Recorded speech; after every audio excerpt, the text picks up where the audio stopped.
Pemerintah mengajak masyarakat mau menggunakan angkutan umum dengan meluncurkan gerakan nasional kembali ke angkutan umum di Palembang. Terbaru, moda angkutan umum akan diramaikan dengan kehadiran angkot modern. Angkot ini dilengkapi fasilitas keamanan dan kenyamanan seperti pendingin udara dan kamera CCTV. Pembayaran dilakukan dengan uang elektronik. Tahap awal, angkot modern baru melayani 2 rute yakni Asrama Haji Sematang Borang dan Terminal Sako Simpang Polda.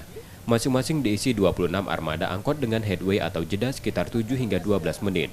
Ke depan ada 17 rute yang dioperasikan. Rute tersebut akan terintegrasi dengan moda yang telah ada seperti bus dan LRT. Menteri Perhubungan Budi Karya Sumadi menyebut Kota Palembang dipilih sebagai lokasi percontohan gerakan kembali ke angkutan umum karena memiliki angkutan massa lengkap, khususnya bus rapid transit dan lintas raya terpadu atau LRT.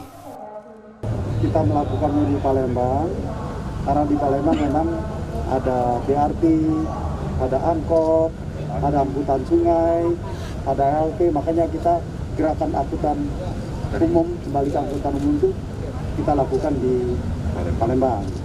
Upaya pemerintah bertujuan merubah pola masyarakat agar memilih angkutan umum karena tak hanya hemat tapi juga nyaman dan aman.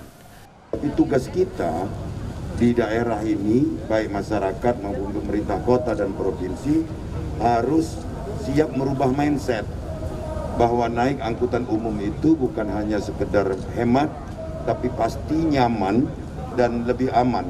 Maka di awal April ini nanti kita akan sudah mulai juga bekerja sama dengan Kementerian Perhubungan akan meluncing angkot ber-AC. Angkot ber-AC yang dibuat senyaman mungkin. Tadi prototipenya sudah kita coba.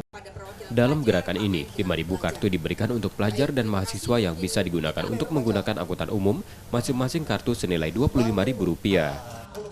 M. Rizky Nurmizan, Kompas TV, Palembang, Sumatera Selatan.